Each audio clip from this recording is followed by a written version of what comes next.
5 seconds. Start. தொழில்கள் வளர வேண்டும், தொழிலாளர்கள் வாழ வேண்டும். இது அனைவராலும் ஏற்றுக்கொள்ளப்படுகிற ஒரு கொள்கையாகும். அந்த வகையில் தமிழ்நாடு அரசு செயலாற்றி வருகிறது என்பதை அறிந்து மகிழ்ச்சி அடைகிறேன். ஒரு நாடு முன்னேற்றம் அடைய வேண்டுமானால் சிறு தொழில்கள் அதிக அளவில் உருவாக்கப்பட வேண்டும். அவைகளை கிராமப்புறங்களில் ஏராளமாக துவக்கலாம். அதன் மூலம் வேலை வாய்ப்பையும் அதிகரிக்க முடியும். குடிசை தொழில்கள், கைத்தறி, துணி நெய்தல் போன்ற தொழில்களை கிராமப்புறங்களில் ஊக்குவிப்பதன் மூலம் நாட்டின் வளர்ச்சி நகர்ப்புறங்களில் குவியாமல் பரவிட இயலும் என்பதை நான் இங்கே தெரிவிக்க கடமைப்பட்டிருக்கிறேன். தமிழ்நாட்டில் தொழில் வளர்ச்சியின் வேகம் குறைந்து விட்டதாக என்னிடத்தில் சிலர் குறை கூறினார்கள். அதற்கு ஆதாரமாக அவர்கள் புள்ளி விவரங்கள் எதையும் அளிக்கவில்லை. அண்மை காலத்தில் மின்சக்தி, நிலக்கரி, இரும்பு போன்ற இன்றியமையா பொருள்களில் தட்டுப்பாடு இருந்த காரணத்தால் பல தொழில்கள் பாதிக்கப்பட்டன. இத்தகைய மூலப்பொருள்களின் பற்றாக்குறையை போக்க தகுந்த நடவடிக்கைகளை மேற்கொள்வேன் என்கிற உறுதியை நான் அளிக்கிறேன். கல்விக் கொள்கையை பொறுத்தவரையில் ஒரு தேசிய கண்ணோட்டம் தேவை என்கிற கருத்தை நான் அடிக்கடி வலியுறுத்தி வருகிறேன்.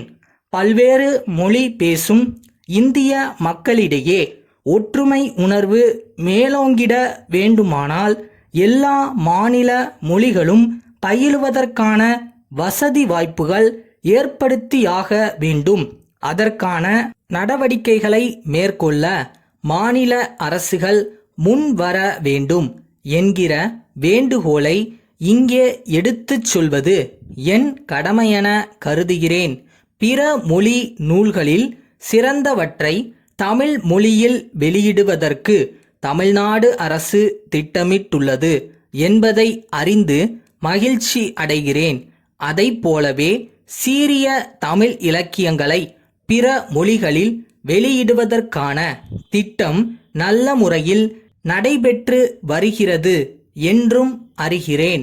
இந்த மொழிபெயர்ப்பு பணி மூலம் நாட்டில் ஒற்றுமை உணர்வும் ஒருமைப்பாடும் மேலும் மேலும் வலிவு அடையும் என்பதில் ஐயமில்லை. இந்தியா விடுதலை பெற்ற நாள் முதல் மகளிர் நலனில் மத்திய அரசும் மாநில அரசுகளும் அதிக அக்கறை செலுத்தி வருகின்றன. அதன் காரணமாக அலுவலகங்களில் பணிபுரியும் மகளிர் எண்ணிக்கை நாளுக்கு நாள் வளர்ந்து வருகிறது. இதை கருத்தில் கொண்டு பணிபுரியும் பெண்களுக்கு விடுதிகள் கட்ட சமூக நல பணிகளில் ஈடுபட்டிருக்கும் தனியார் தொண்டு நிறுவனங்களுக்கு ஊக்கமும் உதவியும் தரப்படுகிறது. வாழ்க்கை தரத்தை உயர்த்த முயற்சிகள் செய்து இத்தகைய தேசிய நிர்மாணப் பணியில் பங்கு பெறுவதன் மூலம் இளைஞர்கள் மனதில் தேசப்பற்றும் நாட்டு நலனும் ஆழமாக வேரூன்றும் என்பதை உங்களின் கவனத்திற்கு கொண்டு வர விரும்புகிறேன். மக்கள் நலன் கருதி ஏராளமான சமூக நல திட்டங்கள் தமிழ்நாட்டில் நல்ல முறையில் செயல்படுத்தப்பட்டுள்ளன. எதை செய்தாலும் சிறப்பாகவும் சிக்கனமாகவும் செய்கிற ஆற்றல் பெற்றவர்கள் தமிழ் மக்கள். அதற்காக அந்த மக்களுக்கு என்னுடைய பாராட்டுகளை தெரிவித்துக் கொள்கிறேன். கோவை முருகன் குழாய்கள் நிறுவனம், சென்னை குடிநீர் வடிகால் வாரிய நிர்வாக இயக்குனருக்கு எழுதும் கடிதம். அன்புள்ள ஐயா, கடந்த 20 ஆண்டு காலமாக ஆழ்கிணறுகள் அமைக்க உதவும் இரும்பு குழாய்களை நாங்கள் தயாரித்து வருகிறோம். கோவை மாவட்டத்தில் பலர் எங்கள் நிறுவனத்தின் இரும்பு குழாய்களை உபயோகித்து ஆழ்கிணறுகள் அமைத்து நல்ல பயனை அடைந்துள்ளனர். குழாய்கள் மிகவும் தரமானதாகவும் நீண்ட நாட்களுக்கு உறுதியாக விளங்கும் தன்மை பெற்றவையாகவும் உள்ளன. துருப்பிடித்து நாசமாகாமல் இருப்பதற்கென்று வளவளப்பான முறையில் தயாரிக்கப்படுகின்றன. எங்கள் குழாய்களுக்கு தர நிர்ணய சான்று இந்திய அரசால் அளிக்கப்பட்டுள்ளது என்பதை பெருமையோடு தெரிவித்துக் கொள்கிறோம். தற்போது சென்னை நகரில் குடிநீர் பஞ்சம் இருக்கிறது என அறிகிறோம்.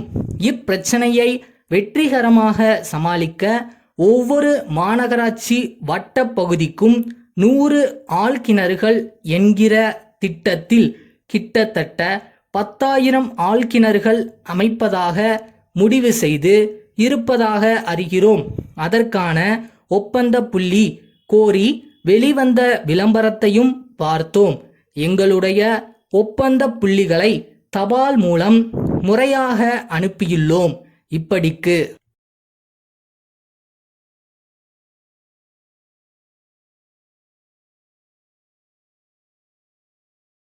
Your heart chase go for it, go for it. நம்ம பண்றது நம்ம கையில தான் இருக்கு. யாரும் வந்து தடுக்க போறதில்ல. நம்ம இடம் இங்கே தான் இருக்கு. நம்ம தான் தேடி பிடிச்சு வரணும்.